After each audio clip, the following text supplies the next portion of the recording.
Welcome to another episode of the Chris Roadmap Show.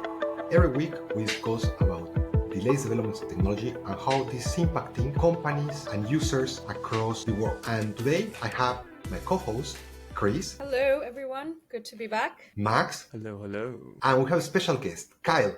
Hi, Kyle. Hi everyone, Kyle. I have a different kind of experience, and just to cut and chase, I was a product manager, ex-military as well. I was a founder, partial exit, and then also a professional sommelier, and was used to be working in VC, and now working as a CVC investor.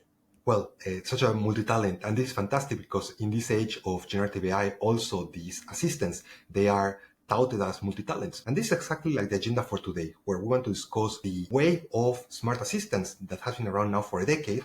We can take out Alexa from Amazon, Siri from Apple, Cortana from Microsoft, and so on. What has happened with them? And also, where do we stand now that we have a world of ChatGPT and a set of new technologies that is not the same as this previous wave? So why don't we get started? So we can first just start by saying, who here from our group has an Alexa or has used an Amazon device with Alexa, such as the Echoes? Not an Echo, I have a Google. But you have a smart assistant, right? And what about you, Chris? Do you have something? Nope, nothing. Kyle, have you ever bought a device?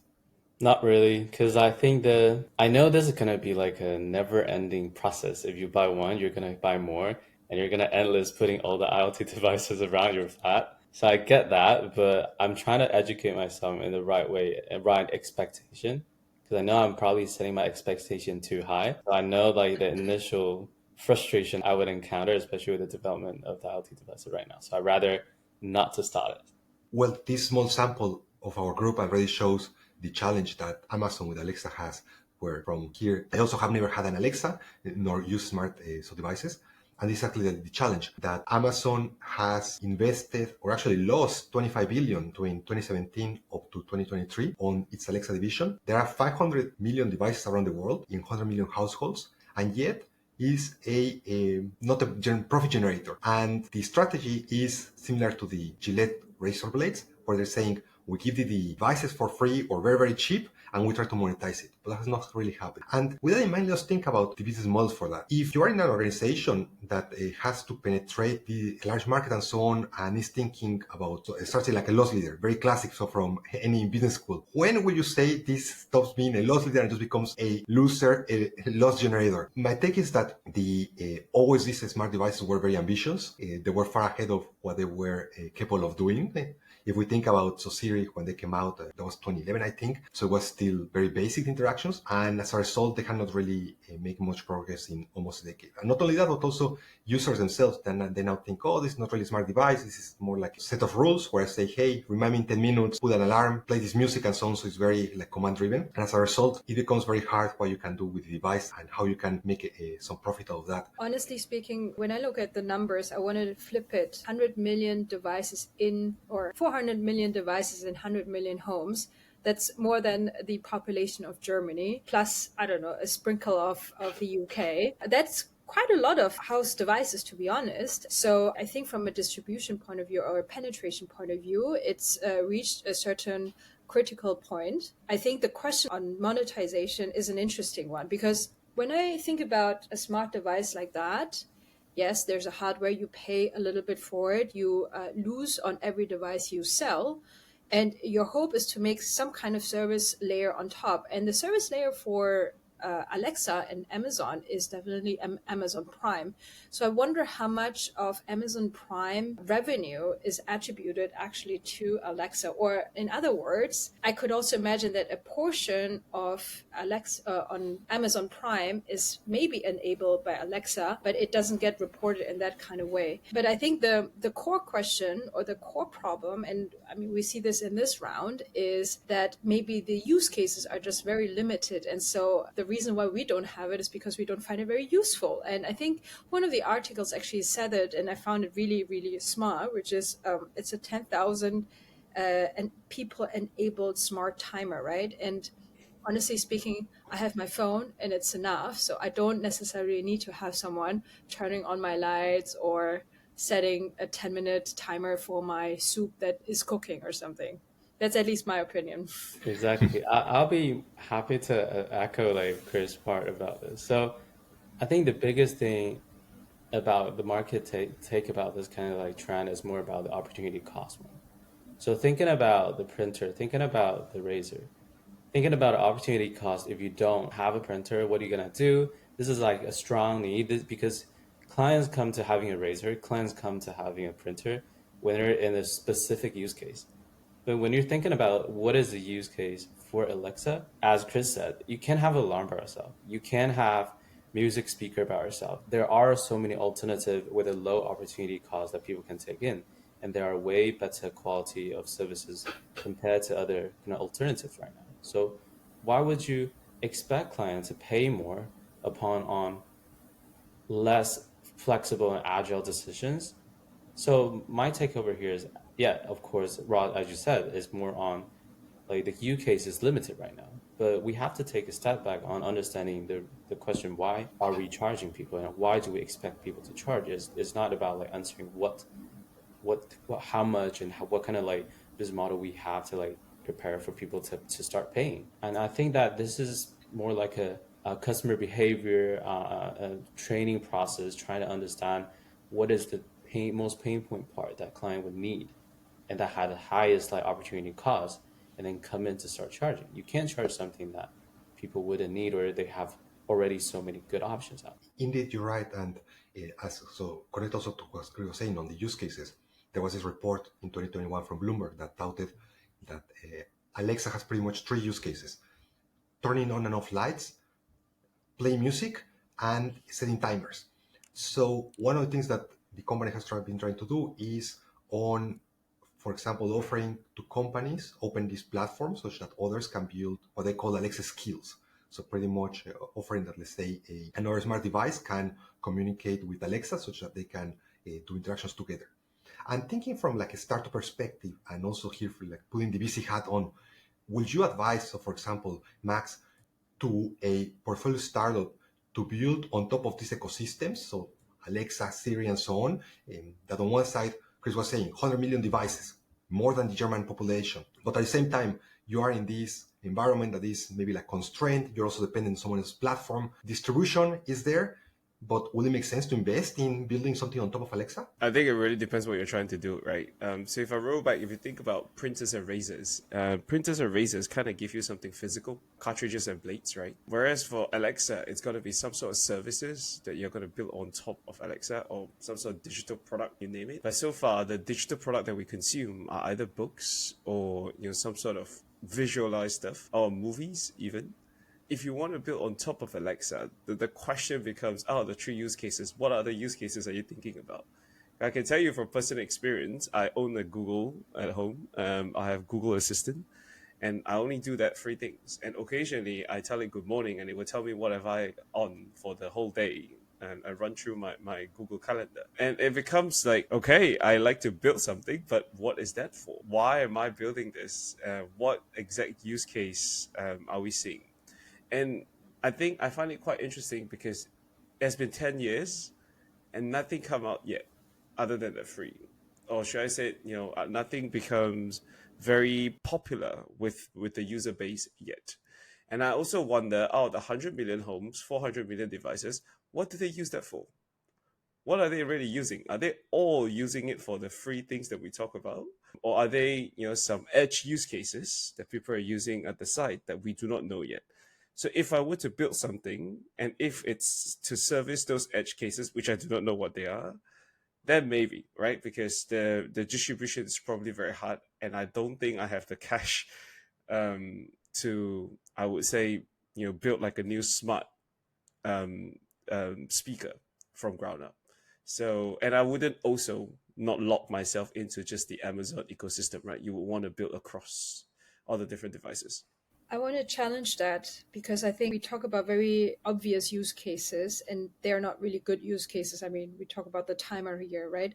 But if we were to just go beyond, I mean, I think there are quite a few use cases you can leverage that. I mean, just your digital girlfriend, right? Like when we think about the movie She, but also something more applicable, such as, some audiobooks for your kids, for example, when they go to bed or whatever, right? I mean, we have these Tony boxes. I don't know if you know those, where you put a figure on it and then, they blast out an audiobook. I mean, what my point is I think there are use cases that Amazon or any of those voice assistant could go. And I actually believe that some are already dabbing in, right? And I mean, we talk about AI today or in general, and I think that actually expands the field of use cases. I think if I qualify that a little bit, right? So I was talking about the past 10 years of use cases. It hasn't quite come out yet.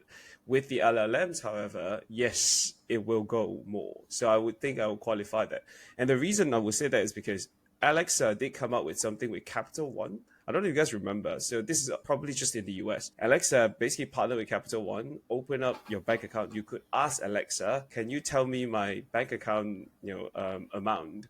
And then you could tell Alexa to try to transfer money for you. So they were working with Capital One. But then that quickly got scrapped, or should I say the uptake wasn't as high. So I guess I kind of just questioned, right, why wasn't it uptake yet? Perhaps there is something to do with the NLP and the data. And I'm just, I guess, thinking out loud here. But I do agree with you. There are things that we're thinking about, but it hasn't quite, I would say, manifest itself from a usage perspective. So on one side, we're saying, so here, use cases as well as now data. And I want to bring to you, Kyle, so where one of the challenges that, for example, Alexa and other assistants are having is that now after a decade of an installed user base, people have been trained to understand, okay, with Alexa, I can only control my lights. It's like a dumb device where I can just give commands.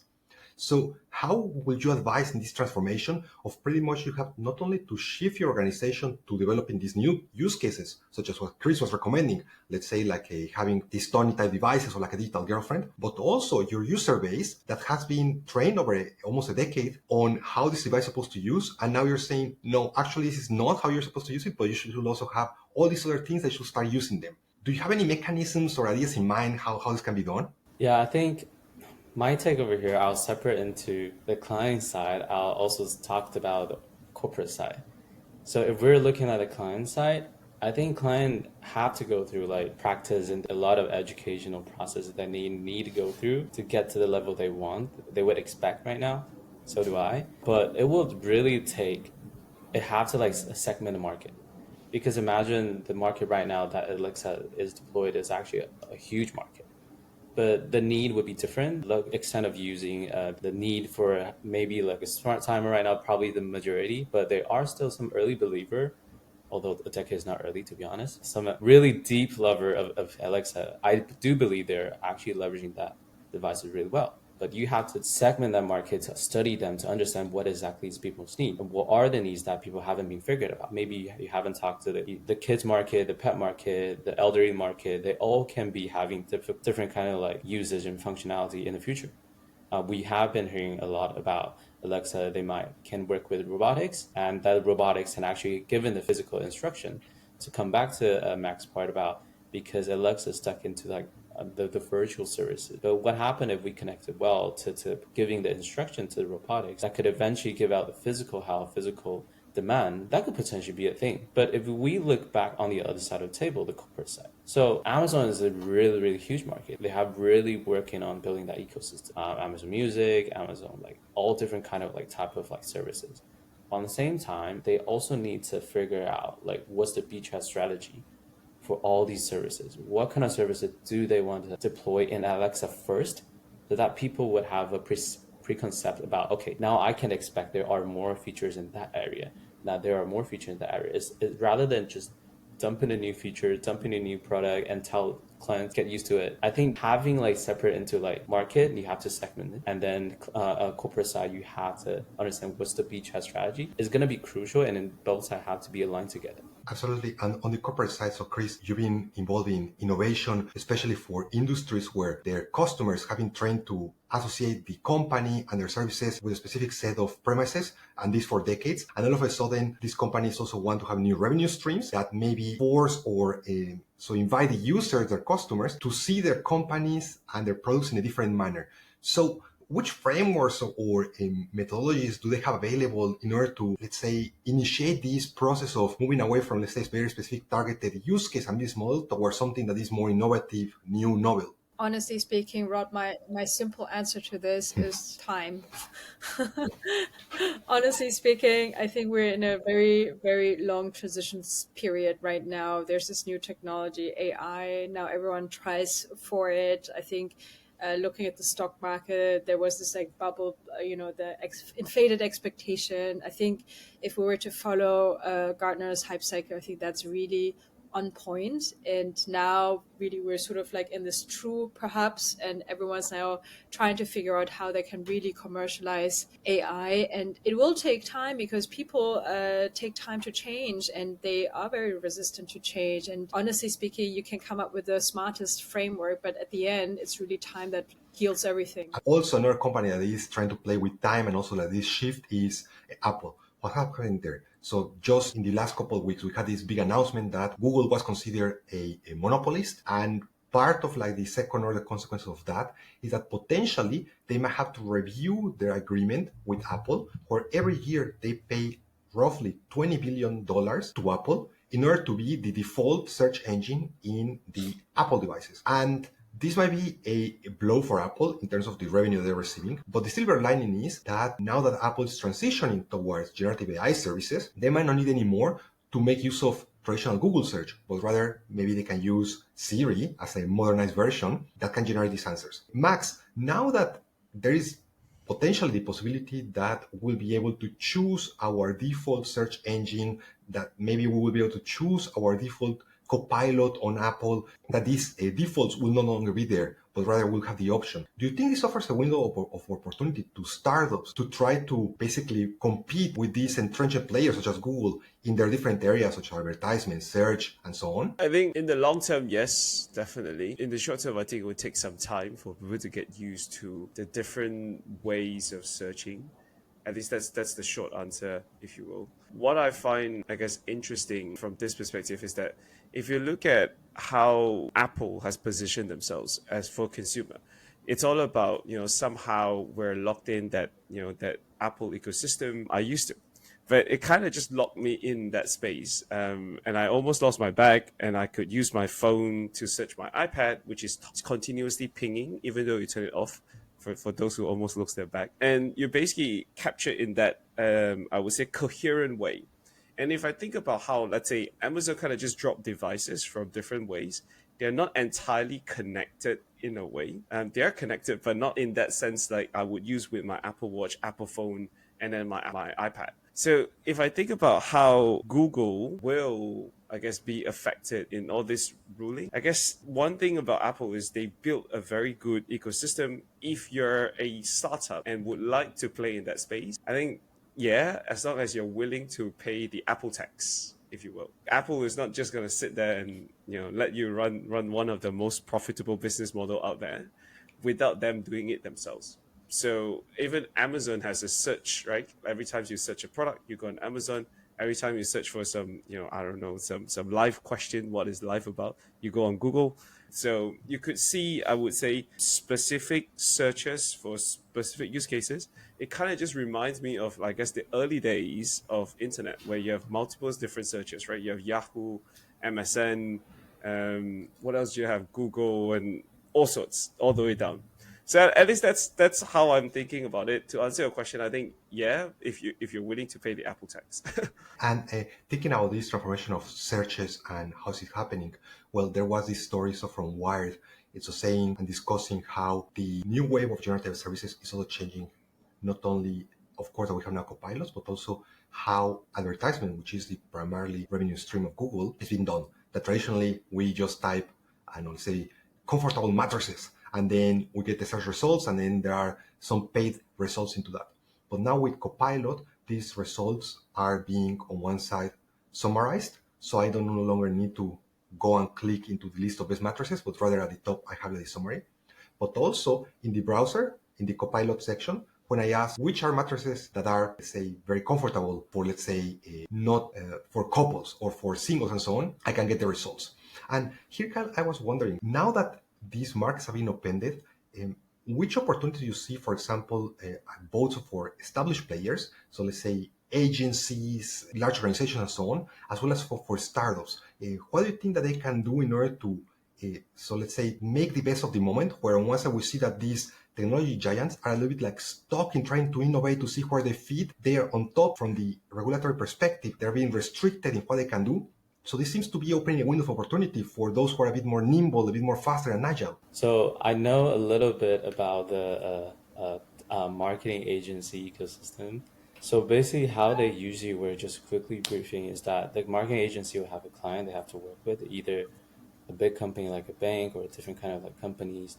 And how they do is these marketing agency would work with Cola as a publisher, and publisher will own different kind of distribution channels for your ad.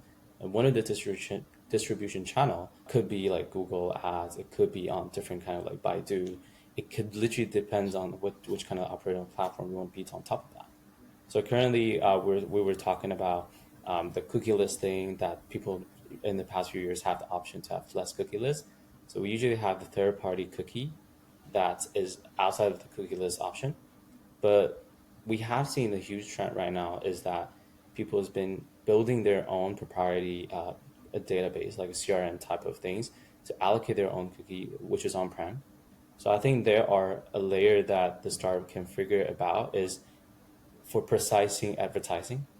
In terms of precise advertising, it's going to be like how would the agency in the future leverage that kind of like in-house data and combine it with the development of the LLM of its copilots on both sides, kind of like generating the outcome in a real-time pace, and then outcome with a really precise result. But on the same time, I'll also figure out about the more possibilities of ads. So is it have to be on, because I was used to like having like certificate like Google Ads. We used to learn the way we deploy keywords in a more concise way, but now we're on a different side of the table. We have to be more like a conversational type of thing just to get to the answer you want. It's not anymore like a keyword type of search. So I think on the other end of the process that startup can also think about is how can I accelerate between people's expectation on putting in the first question to get to the answer they want to actually buying the product in the cart and send it to your house right away. So to thinking about the entire user experience, how could we shorten that period and make the sales cycle a little bit shorter? That could also be one of the ideas that startup can figure it out about. You're absolutely right that now it becomes conversational. And I was wondering, so here, Chris, that one of the challenges also from this new conversational way on how these ads are introduced. For example, you're looking for a Nike shoes. And then you'll be having here the article summarized saying the best Nike shoes are Air Max because they're very comfortable. But when you click on, let's say, like buy shoes, it seems, according to reports on media, sometimes this takes you not to the Nike Air Max shoes that it was mentioned in the article, but rather, let's say, to Adidas shoes. So how do you think brands should navigate in this new world where on one side maybe they're creating content that is about like something, but then when the ad is inserted from the copilot, from the summarization, it might lead to some competitor? Honestly speaking, I'm currently working for a company that's also optimizing on digital marketing and performance marketing. And every time I look at it, and really I am by no means an expert in marketing, I always think it's so archaic. Like literally there's someone sitting there trying to guess keywords that you would use as a user to put it into a Google search. And I'm like, oh my God, like this is like a hit or miss kind of trial situation. This must be done better, no? And you have developed so many paid marketeers to try to like find the silver lining. And honestly speaking, my first thought was, wow, AI is going to uplift or make such a big upheaval in the marketing industry because now everything is going to change. But guys, actually, I think marketing has been changing quite a bit over the last couple of years. I mean, it's not just Google anymore. It's LinkedIn, and you have Meta, and then you have to deal with like influencers that somehow sell something, but you can't really measure it, or it's really hard to measure any branding value or brand value out of it. And it becomes much more complex. And actually, my takeaway for any brands is to really think about some of these omni-channel strategies to hire people that are a bit more flexible and nimble, that don't just use one system like Google, or Meta or Instagram or whatever, but actually smart people that can actually combine and think about when in the funnel is the right time to talk to the consumers, to display what content and with what call to action. And I think that gets way more complex over time. And obviously now with AI on top of it, it's going to just open up so many more possibilities that probably we don't even know yet. And so I think it really takes very bright-minded pioneers in the marketing field to figure that out. And I'm sure once someone figures it out, it will everyone will not be called a Google paid marketeer, but something else, like an AI enabled marketing manager or something like that. So you're basically saying we need like innovators in place and so on, but there are already like millions of marketeers. So what's Hilary's strategy? So should they like upskill? Should they, I don't know, maybe like try to convert developers into marketeers?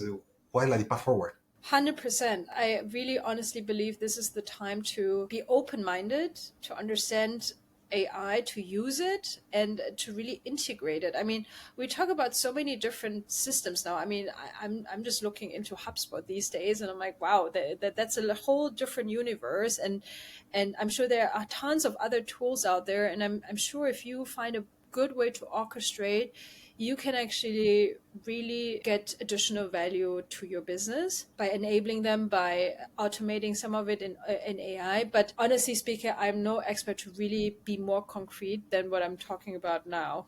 I don't know about you guys. Any Yeah, ideas? one thing to add about this is I was just hearing a lot of people been talking about something called contextual advertising.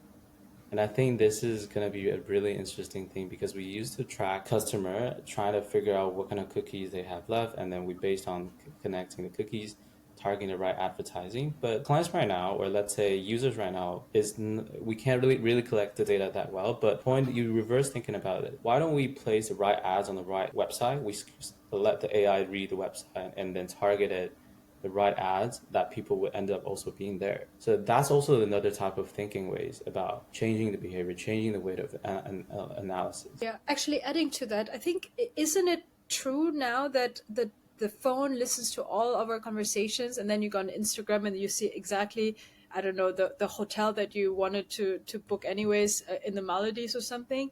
I think now we're getting into very interesting territories, and I'm sure, like we talked about, virtual voice assistant and AI.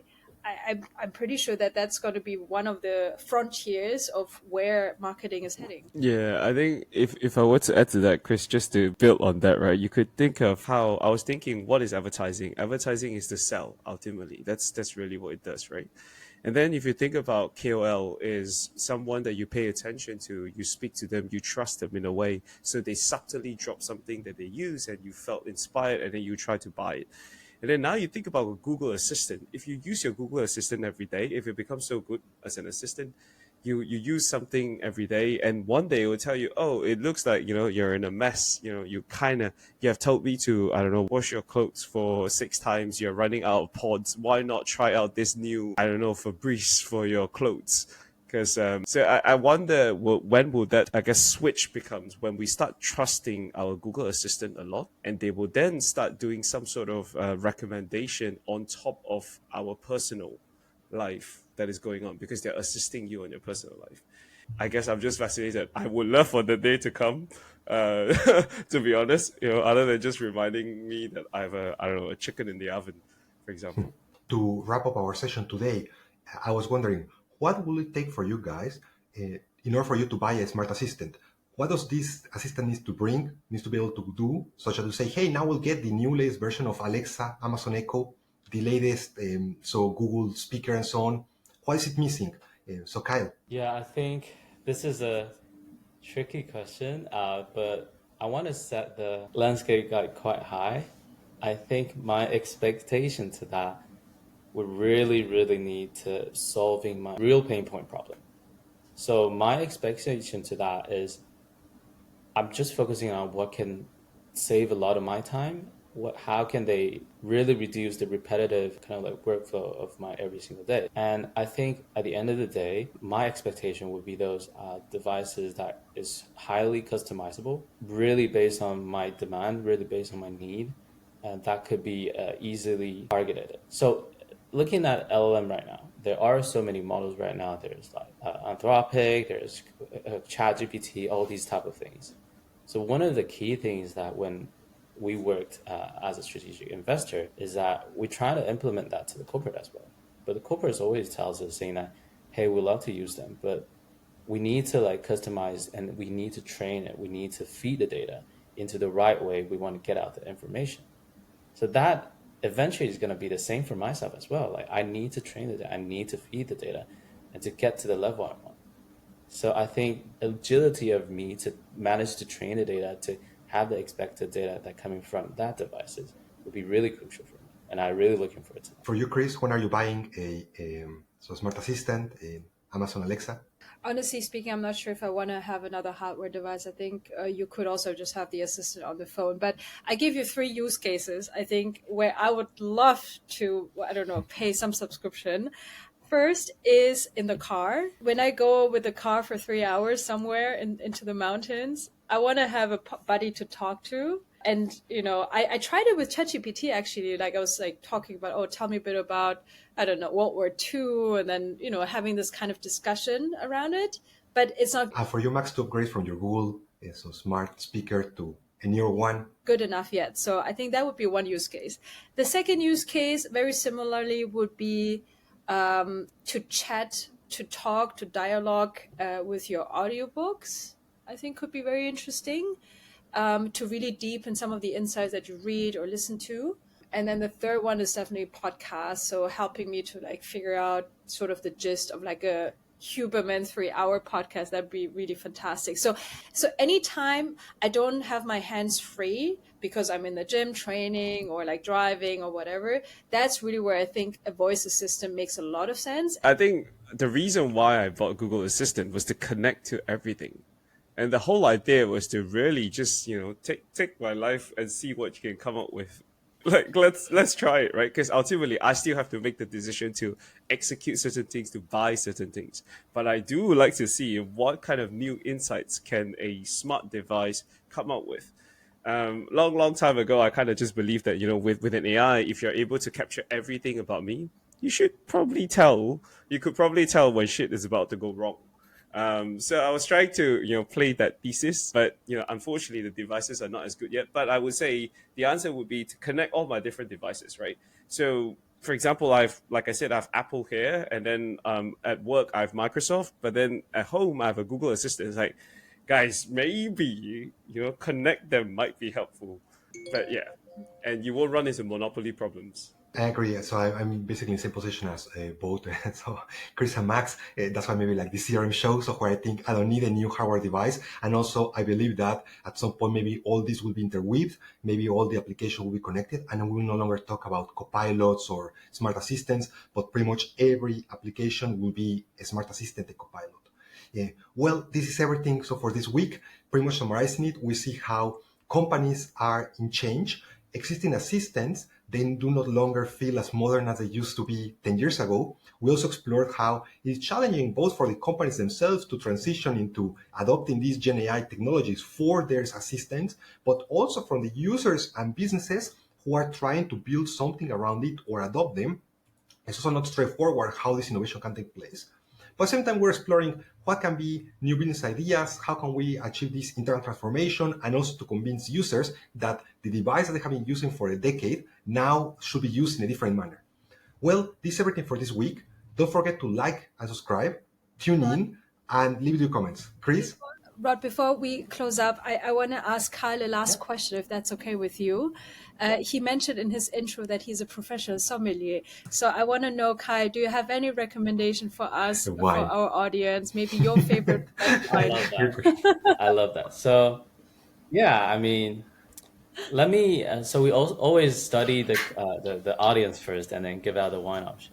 So after going through some of the episode of Chris, Rod, and Max, I think the audience would like to sit in a really kind of like quiet and just to enjoy the podcast and being chilling by themselves and probably enjoying a good dinner.